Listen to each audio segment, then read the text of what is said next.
Good afternoon, Greater Philadelphia area. This is Toole Time Real Estate Radio on WWDB 860 AM. I'm Tom Toole. She's Sarah Tymon. She's Stacey Mitchell. And we have Nick behind the camera. And we all work at the Tom Toole Sales Group at RE/MAX Main Line, the number one RE/MAX team in Pennsylvania since 2018. And we're streaming live every week on Facebook, YouTube, Instagram. Just look up Tom Toole Sales Group. Make sure to subscribe and follow. And we've got some interesting stuff to talk about. We got some data points, some cooling market predictions, a lot of people giving agents advice on how to approach the upcoming fall market. And we're going to jump right into the market data like we always do. So there was a report that came out from Altos Research and an opinion from Logan Mohtashami at Housing Wire. But let's leave with the Altos Research first. So what we're seeing from Altos Research is that there are a lot of data points that are saying the market is going to cool in the fall because we've seen rates, they went up to 7.5 today. So we've seen that kind of stubbornly stay above 7%. Home buyer demand really hasn't dialed back in my view, but I think some people are getting a little weary about it. And now there's this sort of different trend that they're predicting here. So if you look at the available inventory of unsold single-family homes, it ticked up again to 492,000, the peak so far this year. A lot of people are saying this is a seasonal inventory gain. Even though there's 10% fewer homes on the market than last year, the pace of sales have also dropped. So do you see this trend continuing? Do you see the fall being like a cooled housing market, meaning not prices going down? I don't think that's what we're talking about here, but maybe a slower pace, people settling into more of a seasonal flow to the market? Is it going to be a cold winter? What's your observations after seeing this Altos research?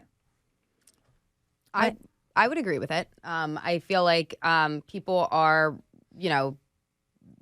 not just jumping in and writing offers. I mean, certainly you have those motivated people that are going to be, continuing to write and continuing to move forward. But I feel like it's a little bit slower paced overall.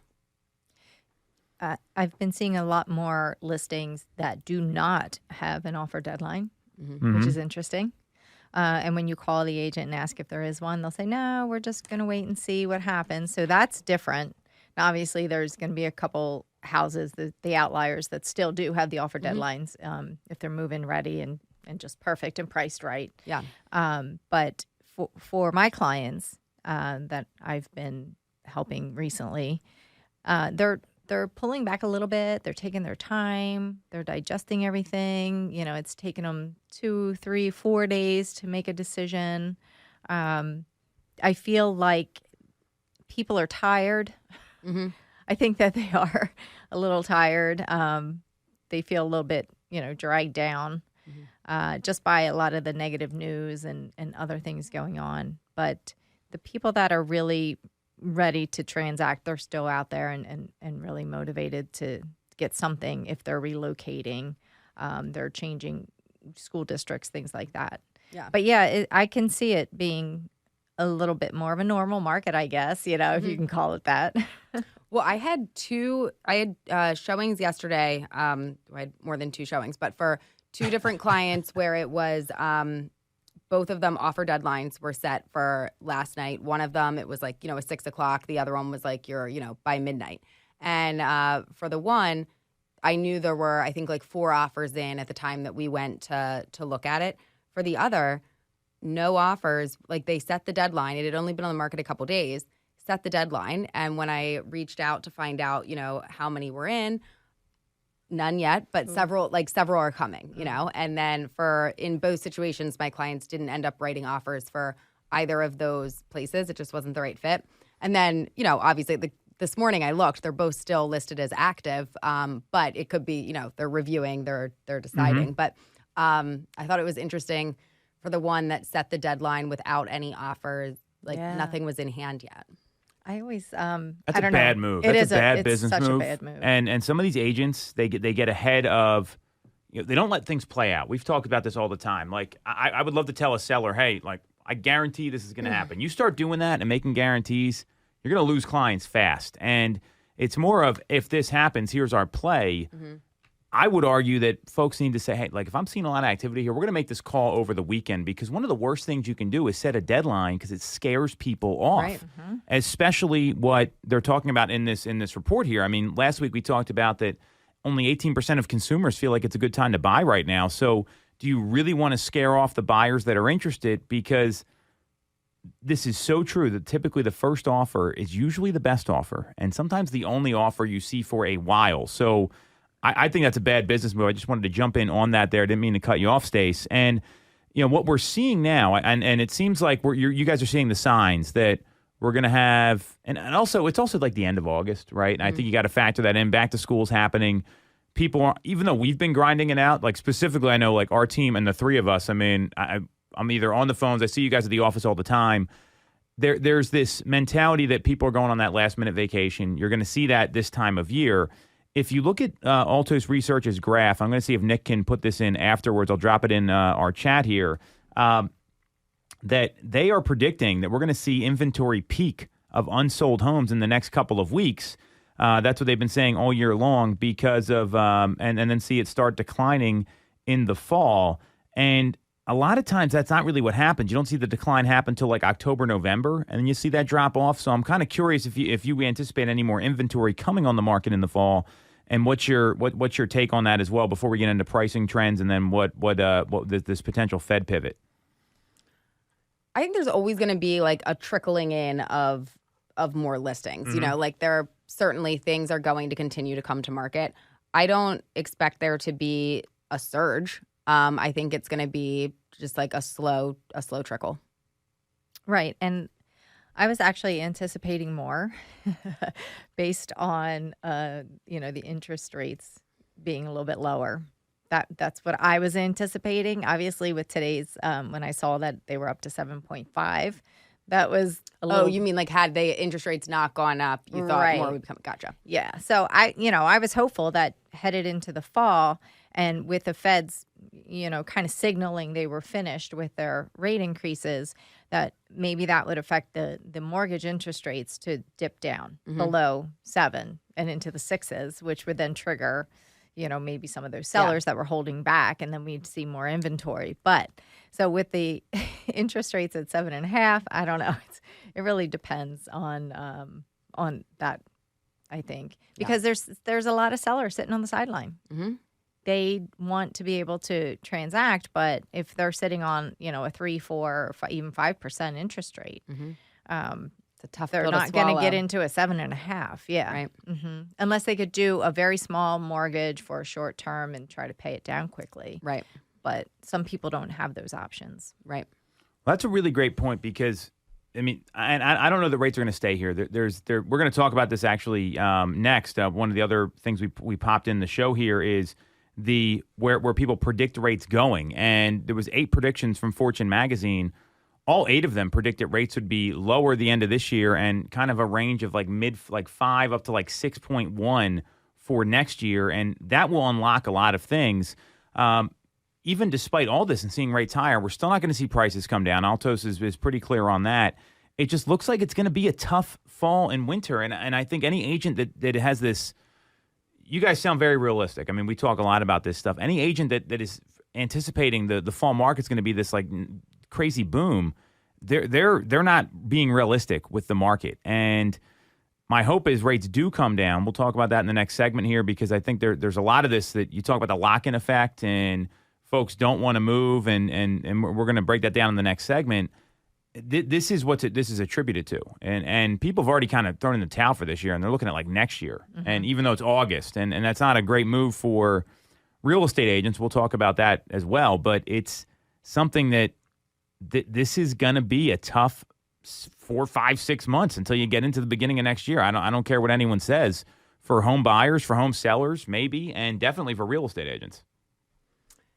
Yes, I mean, have you talked like ARMs with any of your clients? Like, I know when things were like going up before, that was a conversation that I know I was sometimes having, and I know that's something that we had discussed in the past. And then when things kind of steadied a little bit, like that conversation kind of fell off. I was just curious if you've had many clients either ask about that, or has that been brought up as like a a workaround? Not necessarily with ARMs, but just some other creative financing. Yeah. Like tapping into their equity that they already have in the home for their down payment. Yeah. There's been some creative thinking as far as how they can utilize that. Yeah. But yeah, not really the ARMs. And actually, I don't even know what the ARM rates are right now. That could be, since they ticked up to 7.5, that could be an option now. Yeah. Well, so I mean, but this is the kind of stuff people are going to need to be talking about. So, seeing rates come up to 7.5. Let's transition on to what Logan Motoshami of Housing Wire is saying, and we talked about this last week on the Knowledge Brokers podcast, that we got some pretty favorable inflation data last week, and the CPI data it was a little bit lighter than expected. If you look at the numbers, and this was on the 10th, so it was on Friday. And you take rent out of it. I mean, we saw over the last 12 months, we saw a 3.2% rise year over year before any seasonal adjustment. And we only saw a 0.2% increase in the month of July. So this was pretty encouraging. However, 90% of the inflation growth is coming from shelter data right now. You're talking about 7.5 rates. There's an issue here because the Fed policy of just jacking up the federal funds rate, this is the highest rate in 20-some years right now, it's causing mortgage rates to go higher. I don't care what anyone else says. I mean, we're at 7.5. I mean, this is going to be a little bit of a challenge. So given that we have this inflation data that's getting close to where the Fed wants it, should the Fed continue to raise rates, or are we going to see them keeping this going until they see that 2% core PCE data that they're looking for, which is the CPI inflation data and the core index? I mean, what do you guys think here? Because this is what everyone was afraid of, that rates were going to go higher, and even though a lot of people predict they're going to be lower. Well, I think already, with the interest rates being where they are, or just the Fed's raising the rates, it's affecting everything across the board. And I do know that people are using credit cards more now than ever, and that debt is very high. As a matter of fact, one of my clients last night showed me her chart about how, in nationwide, the debt has increased as far as personal credit card debt for folks, because she's anticipating foreclosures. So we had this major conversation about how it's not going to happen with foreclosures, but I do understand people are spending more on the credit cards and their debt is much higher. So that's a big strain because people, if they're living paycheck to paycheck, and what was it, like 60% of Americans are saying that? I mean, it was a high percentage that I heard are now paycheck to paycheck. So they would be going to those credit cards, and that interest rate is going to be high. Right. So their monthly payments are going to be high. And we already do know about, the rents across the board have increased. Yeah. So I do think that that's going to put a strain. Now, if the Feds decide to raise the basis point again and create, a job loss recession, which I think that's what they were hoping for anyway. That's kind of what they were looking for. Mm-hmm. But really, they're kind of achieving what they set out to do. Mm-hmm. People they're gonna max out their credit cards and have to pull back spending and just buy essentials. Right. I mean, I think that is as we are always talking interest rates and everything, clearly, most of our focus, this is a real estate show, is about, how that's going to affect your mortgage interest rate and all of that. But yeah, it affects everything. So when they do this, I mean, there are so many people that, just like you said, Stacey, are having to put more and more on credit cards and And that could affect their capability of even getting a mortgage. Oh, yeah. Their debt to income ratio, It also drops your credit score when you have certain percentage of usage on the credit card. So, I mean, if you're above a 50%, let's say your limit's $10,000 and you're at 6 or 7, your score's going to drop. And a lot of people don't know how that works. And then they can't qualify for certain things. And it does create some issues. To answer your questions, so it's 60% of Americans as of the beginning of January were living paycheck to paycheck. And that is actually down 4% from January of last year. And that also includes 4 out of 10 high-income consumers. Also, we're seeing the highest, it's $1 trillion of credit card debt. It's the highest amount of credit card debt ever. So you're mentioning about how crashing the labor market, Stace, and a lot of people feel like the labor market's got to break and get above like that, like $325,000 jobless claim for the Fed to really go in the other direction. They did see a spike in claims data last week, but the 4-week moving average is still 231,000. So the labor market remains really strong despite what's going on with inflation, which is pretty interesting. And there was a Fed interview. They mentioned that they could see the groundwork to cut rates without a job loss recession, excuse me.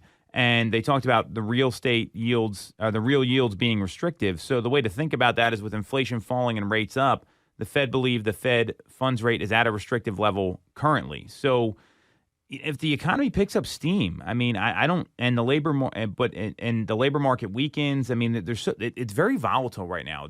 Everything's not going in the same direction, which is creating a lot of confusion for consumers. Right.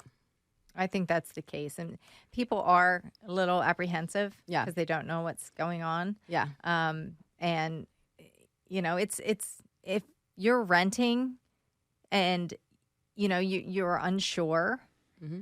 And you don't know if your job's going to be there. Because I talk to folks, too, and they're like, well, I don't even know. I could be transferred. Mm-hmm. So, but we'll find out, on Friday. Yeah. I had a client that, he's wanting to make this huge purchase. He is renting, and we've been touring homes all over the place. He just closed on a secondary home, so he has cash for his down payment. And that's what he was waiting for. But then as soon as he closed on the home and got the cash in his bank account, he found out from his employer that there's going to be some layoffs. And he wouldn't find out till this Friday. Luckily, he called me yesterday and said, guess what? My job is safe. Yeah. So, but that created so much stress for him because he didn't know, and he wasn't going to then make the big purchase. Absolutely. So there's a lot of that going on too. Right. And I mean, for him, that was something where he was getting like a clear answer down the line. I feel like for your average consumer out here, there's no like, all right, I find out on Friday. Yeah, that's a great point. It's and a confused consumer is a consumer that doesn't want to make a massive purchase like this, that you're tied to. Yeah. Right. Because it's like, it's not just like getting the purchase. It's then what happens if you do this whole thing and then you lose your job and then you can't, Yep. I think that's really well said. That the uncertain consumer, they're not making decisions. Yeah, like they're right. And they're playing it very cautiously. So I don't think this is going to change anytime soon. I don't see the market changing much. I think this is going to be kind of what we deal with, where it's a grinded out kind of market right now. Which there are opportunities, there are people willing to transact and ready to go. You just got to go find them. So we'll talk about that next. We're going to take a quick break. We're going to come back and discuss a number of things. One is going to be how agents need to kind of navigate all this. The second is what the future of the market holds for real estate agents. And then an interesting take from Ricky Caruth down in Alabama, I think. So we'll be right back on Toole Time Real Estate Radio on WWDB 860 AM.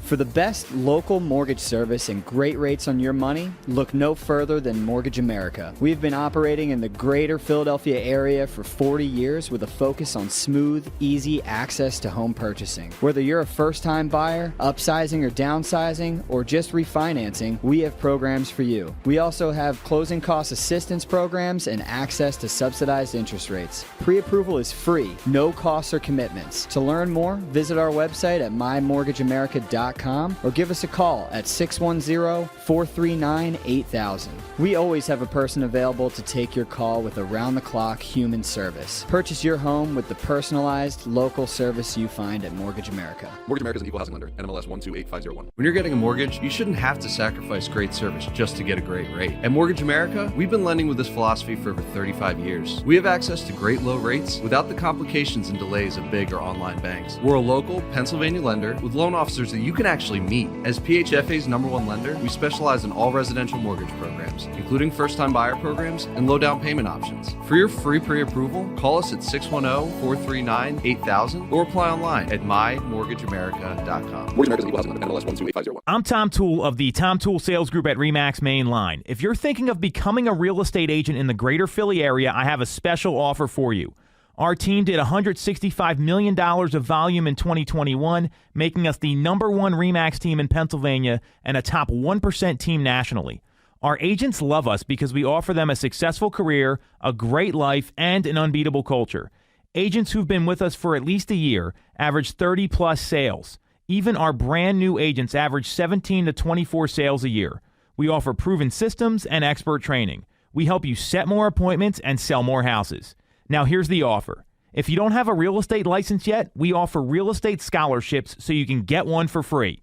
Check it out at realestatescholarshipprogram.com or visit the Tom Toole Sales Group at RE/MAX Mainline at tomtoole.com. That's tomtoole.com. Get more out of your real estate career, and remember the real estate golden rule. You always get more when you work with Tom Toole. Have you considered a career in real estate? Do you want control over your income? Whether you have a license or not, call us today at 610-692-6976 or visit tomtoole.com. Join our team, the Tom Toole Sales Group at RE/MAX Mainline.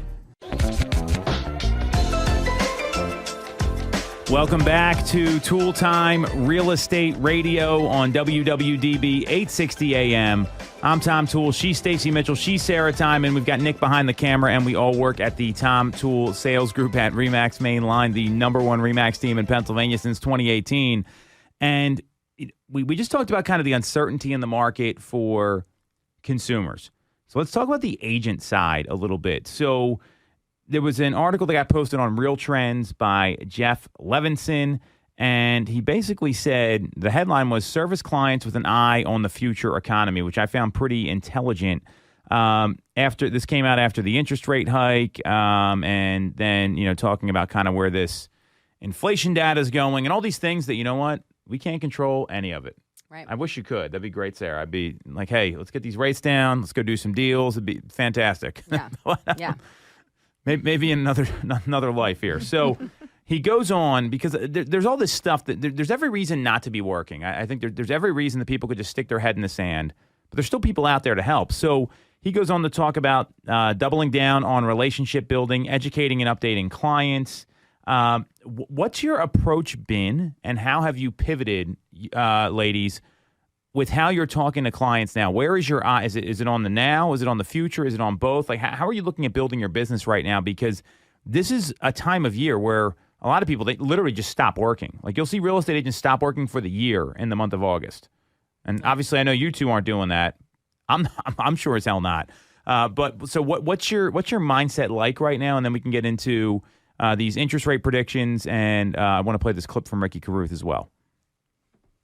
I think for me, it's just keeping in touch with my clients, carrying around my hot sheet, see what comes up on the market. And when I talk to people, I listen to what they're telling me. I ask them, if they have any questions. What's their biggest concern about the market? What's the biggest obstacle holding them back right now? And I listen to what they're telling me so that I can bring to them some value. I can, either send them more information on what I know that's happening in our local market, update their search criteria, because that could change. Yep. And just help them navigate better through this, and just make sure that they know that I'm there for them. And if they have questions, I can be their first point of contact. Yeah. I mean, I would say I'm like both like focusing on the now and on like what's coming up here in the future. So, and none of us, we've talked about this a lot. Unfortunately, none of us here have that crystal ball that can say exactly what will happen. But we can say, like, all right, when people, there's a lot of clients. We've talked a lot about that 7% being where people get really uncomfortable, and it like, agreeing with them, like, yeah, like that's a higher rate than what it had been last year and different times. But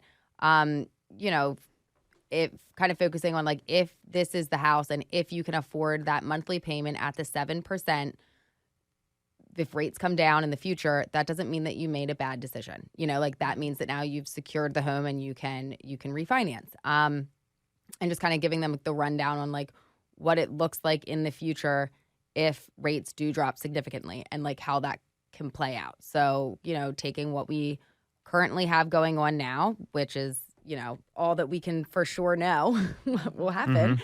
And then just kind of playing out different scenarios of how it could look down the line.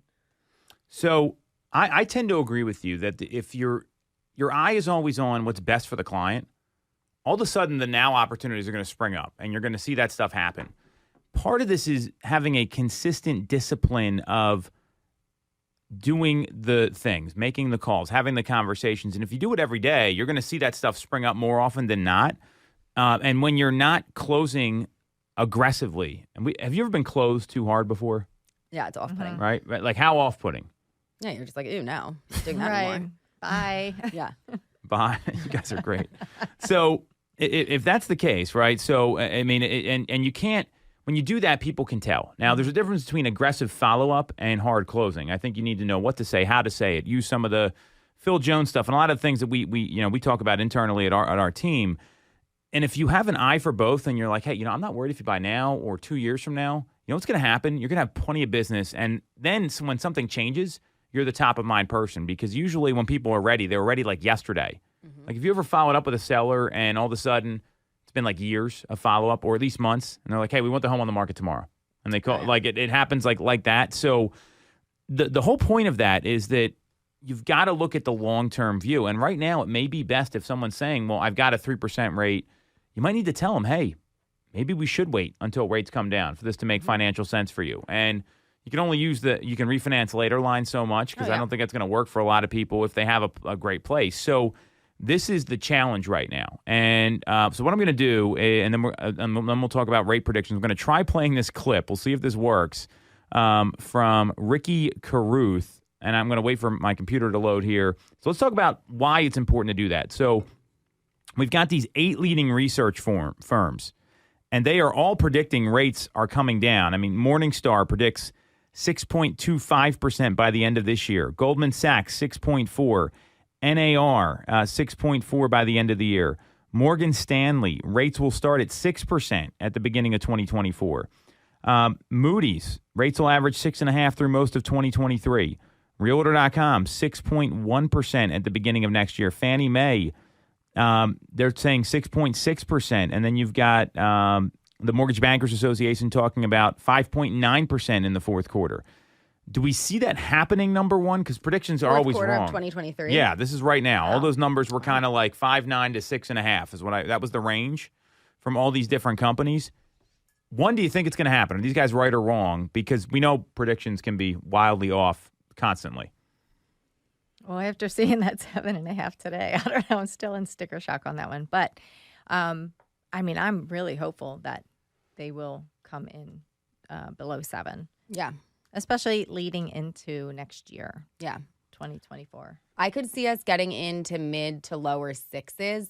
And I know that like 5.9 to 6.1 is not that big of a difference, but like 6.1 I could see happening. 5.9, like at least at this moment, I'm having like a tough time seeing. But and especially we've only got like 4 months left in the year.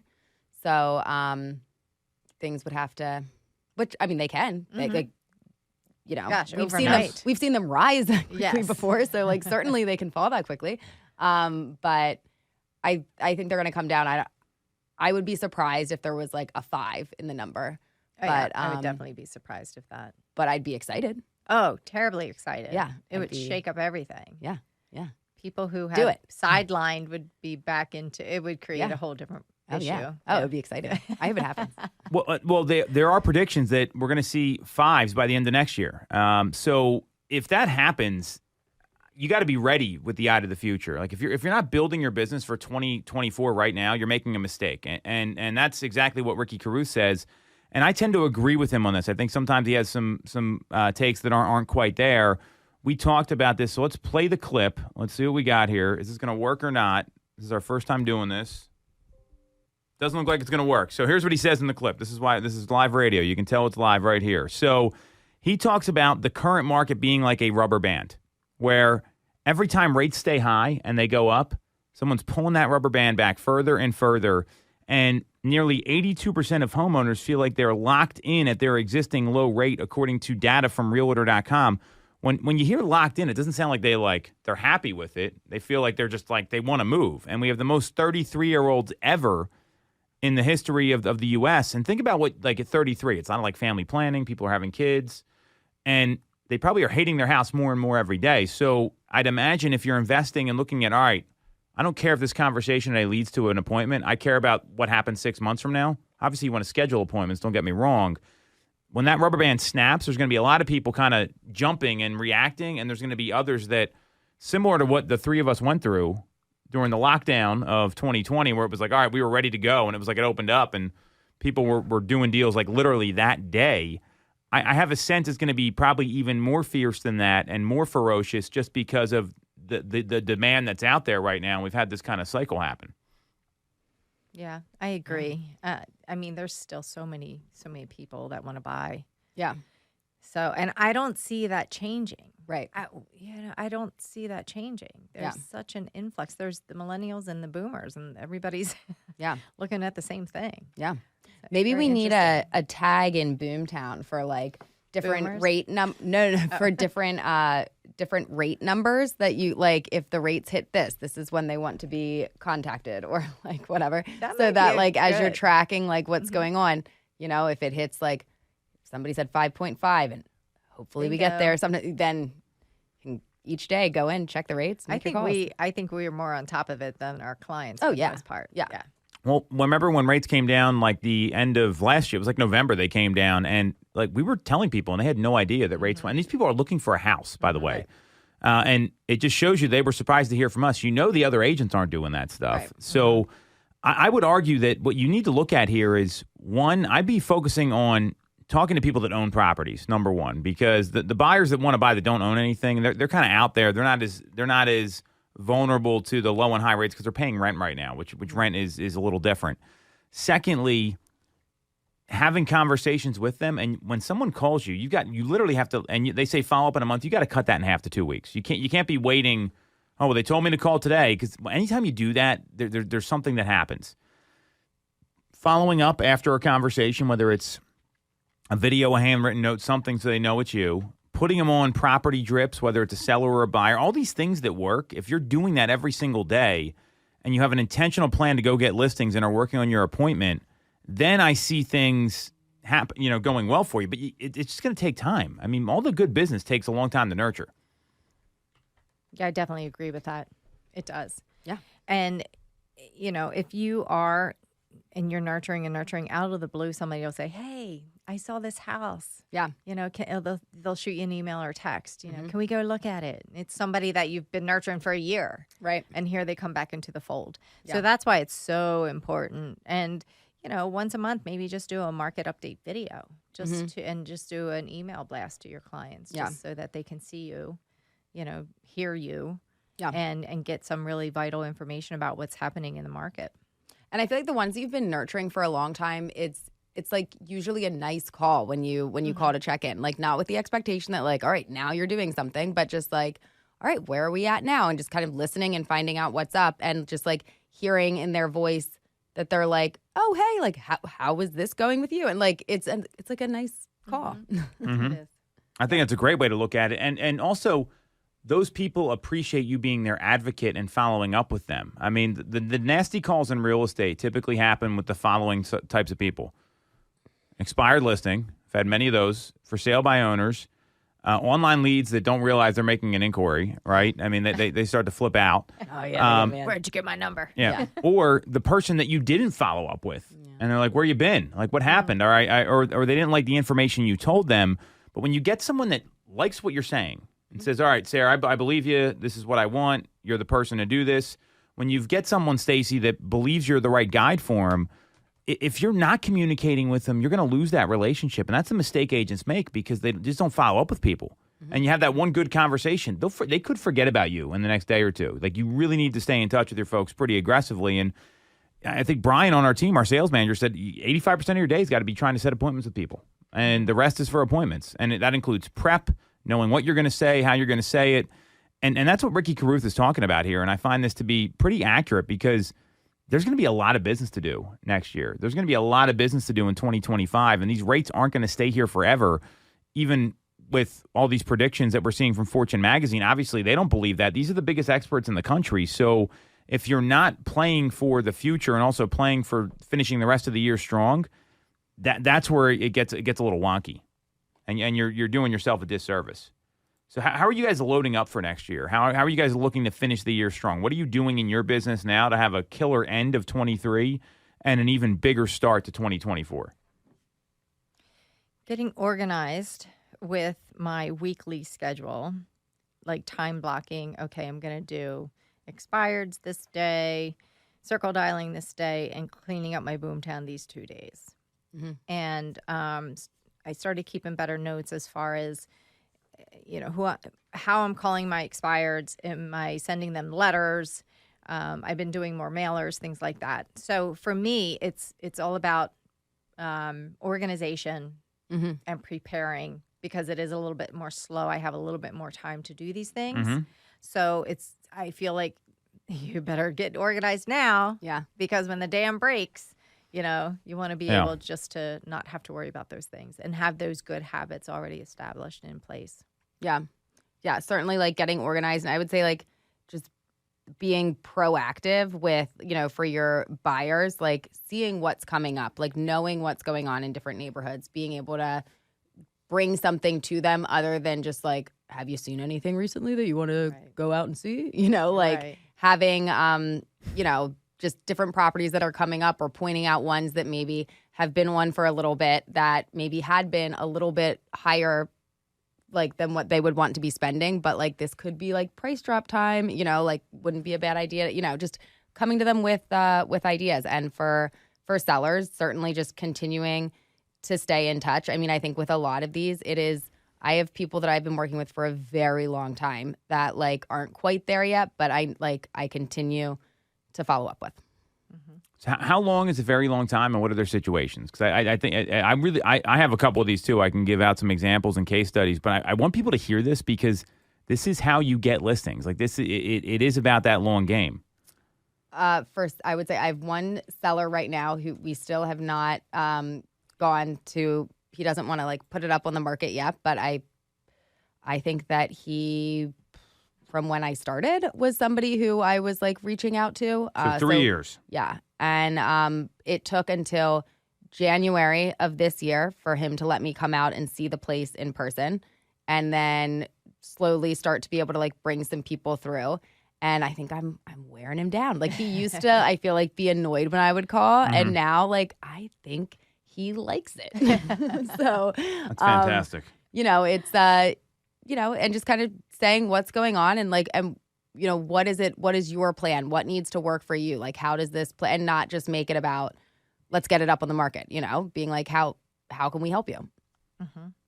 Same. I would have to say I just touch base with somebody last week, and we've been looking for 3 years. They're looking in a very specific area.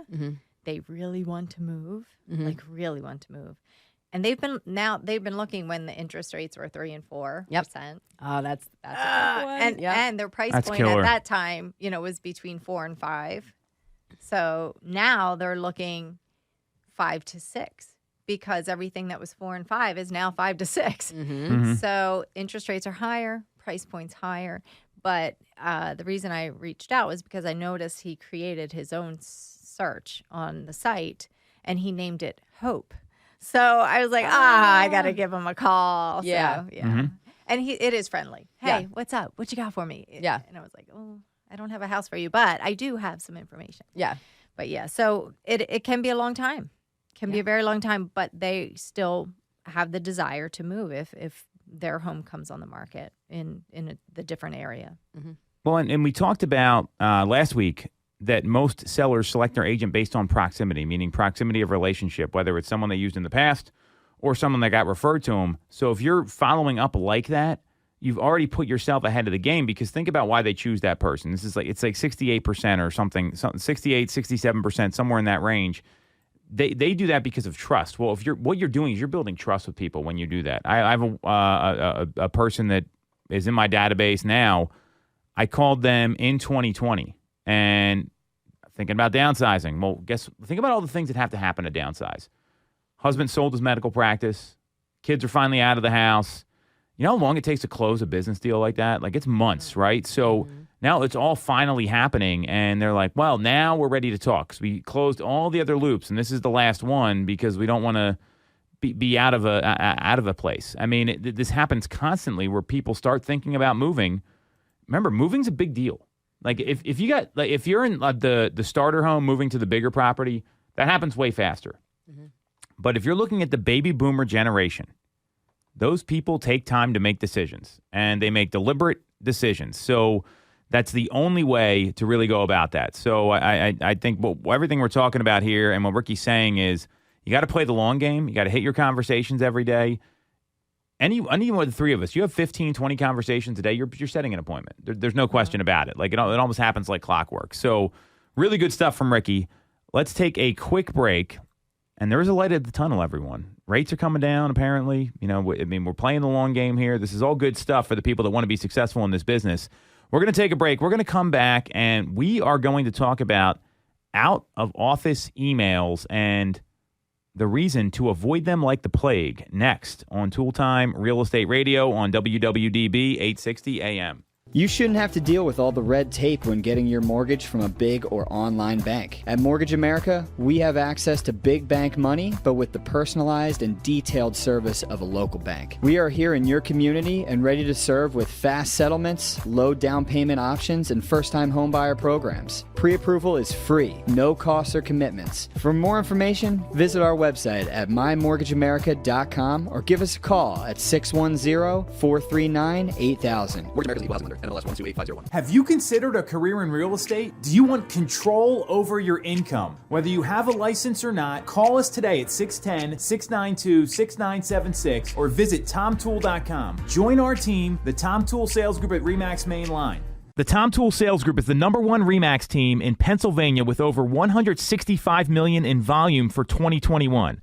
I'm Tom Toole, and our team has achieved that kind of success by being a great place to work with and to work for. No one knows Greater Philly better than we do. We know real estate, but more importantly, we're real people. We hire the best agents, and we give them all the tools to succeed. Even our brand new agents sell 17 to 24 homes a year because our team delivers the best experience in real estate.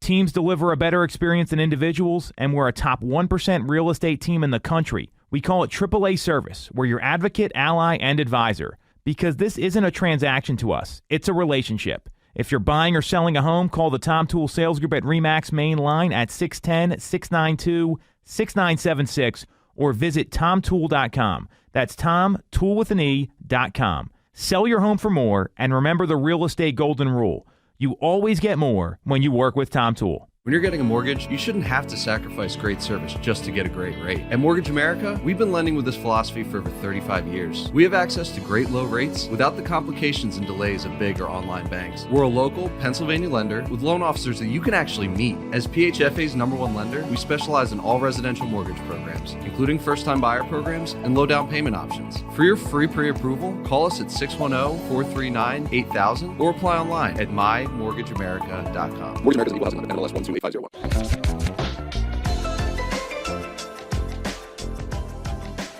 All right. Welcome back to Tool Time Real Estate Radio on WWDB 860 AM. I'm Tom Toole. She's Sarah Tymon. She's Stacey Mitchell, and we all work at the Tom Toole Sales Group at RE/MAX Main Line, the #1 RE/MAX team in Pennsylvania since 2018. We've got Nick behind the camera, and we're streaming live every week on Facebook, YouTube, Instagram. Just look up Tom Toole Sales Group. So, we're at the last segment here. We're also at the end of summer. And our friends over at BAM talked about the out-of-office email. So, have you guys ever posted, like, the out-of-office away message? Like, past instant messenger days. This is, you probably know what I'm talking about with instant messenger. I don't know if Stacey does. Mm-hmm. That was, like, a big thing, at least when I was in college, which was a long time ago. So you haven't done it, is what I'm hearing. Have you ever gotten one of those from somebody? Yes. Yeah. Yes. Do you feel like that person, like, give us some context? I mean, it happens. Yeah. A lot. Yeah. That, you send out an email and you get it kicked back instantly. Right. The reply. Yeah. Oh, I'm out of office on vacation or whatever. Yeah. It happens quite frequently. Yeah. Mm-hmm. So to be honest, sometimes I don't mind it if it's not something urgent or something. So then I know not to be like looking for it or expecting a response from them, right? Mm-hmm. But when you need something, it's like, Mm-hmm. Are you kidding me? I was at a settlement a couple weeks ago, and this was like a deal. Like, oh my gosh. So I had the sellers. They had done a deed package in advance, so they didn't need to be there. we were at this settlement table for so long because the buyers, their lender was in California. So it was already, like a 3-hour difference or whatever. We were literally waiting for one thing for the lender to like confirm so that we could have this go through. Gosh. And I mean, we'd already been there for like hours. Oh my gosh. And we're waiting for this one last thing. And the title person is like, all right, I guess I'm just going to send another email to see what's up. Bounce First back. of all, that title person needs to pick up the phone. Well, she was great. She had already she had been on the phone with them. I She'd already almost called. lost it right there. Yeah, so. no. She was really great. She had been on the phone and everything, but then I think just like send an email to be like, all right, it's like, where are we at with this? Out of office email popped up. I mean, and it was, I'm out to lunch. And so it's like, how long of lunches are you taking that you're literally putting up Do that for lunch? right, that you're putting up a whatever. Oh my gosh, but that's weird. we almost lost it. Oh my gosh. That's bizarre. If you're doing that for lunch. Yeah, it happened. Actually, I was trying to get some information on a listing, and the listing agent's on vacation. Yeah. So I called her fill-in, and her fill-in had no idea of any of them. She didn't know how to answer any of my questions about the listing. So there you go. Yeah. You know what I mean? So I can't help the buyer with those kinds of questions. Right. But that's frustrating. Yeah. This is one of the challenges in real estate, that these people, they go on vacation, they have no plan for like that is bad business. Like, you're letting your clients down. You're going to lose business if you do that, by the way. Like, if you just leave people high and dry and don't explain to them what's going on, there's going to be a problem.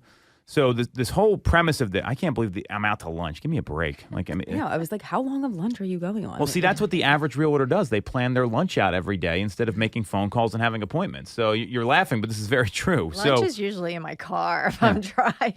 Right. A lot of Wawa, a lot of like snack bars. Yeah. Yes, bars and yogurt and all that sort of stuff. So, but we see a lot of these out of office emails, and it's really a lack of systems and a lack of accountability because it's 2023. I mean, we all have we're literally half of us are on our phones right now looking at this stuff. So, there's going to be less transactions the rest of the year, and we just talked about what's going on. And if you're sending an out of office email, it communicates a couple things. I see laziness. I see low energy toward your business and the people that you rely on. Imagine if you're a prospect and like, hey, Sarah, I just got referred to you, and my good friend, blah, blah, blah, bought the home from you in 2022, and they get, hey, I'm out of the office for the next week. Call the main office if you need something. How do you think that's going to go?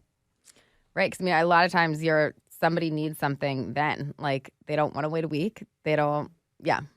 So, I mean, that's first and foremost. So, I mean, you could be losing out on potential business because some people do still email you when they want to work with you.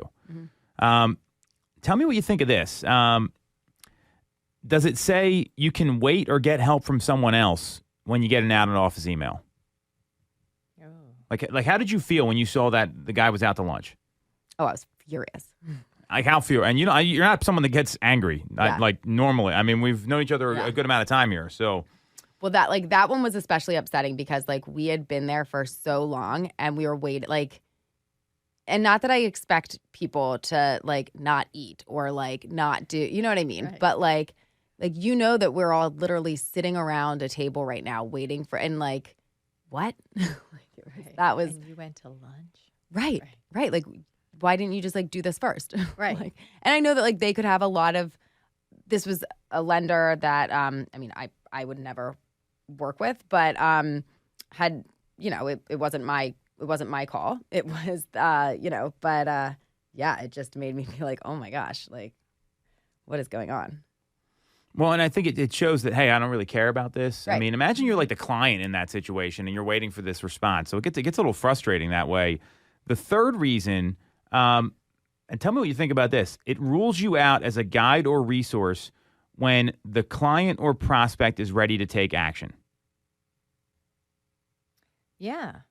Because are you saying that so if your client emails you and they get the out of office email? Of course. They're like, the house I wanted just came on the market and she's on vacation or he's on vacation. Right. So what do I do? Yeah. I'll call somebody else who's going to take me through. Yeah. So think about this. And I'm not saying don't take a vacation. I'm very pro vacation. I mean, you guys know how we roll with that stuff. I don't think any of us here feel that way. But what about writing a personal reply? Hey, I'm on vacation right now. I've got Sarah lined up, and I copied her on this email. She knows everything about your situation, and she's ready to go jump in and take action for you. She can meet you. I can meet you when I'm back, whatever works. I mean, I've made plenty of phone calls on vacation or when I'm out of office, because if you don't, I don't think people are going to tolerate that in 2023. Yeah. I mean, I feel like the ones that I feel like I don't mind as much when you see them are if they're like, hey, like, I'm out of office, but I'm going to be checking emails between this time and this time. If if this is something that you need immediate attention, please like call or text. Because then like you're setting the expectation of like, I'm going to get to this. I'm daily checking in at this time so that you're not sitting there like, you know how it's like when you're like waiting for something, you're like constantly refreshing, like, where is it? Where is it? Like, where's my response? So kind of just setting the expectation of like, hey, I can get to it at this time, or like happy to help you do something urgently. Just call me or text me. I don't have a problem with that. As long as the person feels, but then you feel kind of bad, like calling or texting, like if it's not an actual emergency, but like, whatever. I think if you plan before you go away and you have some backup, someone who is willing to help you cover your showings, then you don't have to worry about this kind of thing. Right. If your client does email you, you can check your email. And if that happens, and you can, text your, your backup plan. Yeah. And have them jump in and help out. Yeah. And then definitely for your people that you're like very regularly taking out, giving them a heads up. Yeah. So it's not just like, oh yeah, I'm gone. Right. Hey, I'll be away, but so-and-so is going to help you. Yeah. But text me anyway because I can set things up. Yeah. Yep. Take accountability of your business. I mean, I think that's just the way it is. I mean, people, they're not going to care if you're away, and they will transact without you if you don't have a plan. So that's the best advice we have here, especially these last couple weeks of August. So that's it for this week's episode. You can follow Sarah on Instagram. She's at Ty_Ty_Time. You can follow Stacey at @2 Mitchko. You can follow me at Tom Toole 3RD at Tom Toole 3rd. And we're live every week. Facebook, YouTube, Instagram. Just look up Tom Toole Sales Group. Thanks for tuning in. That's it for this week's episode of Toole Time Real Estate Radio on WWDB 860 AM.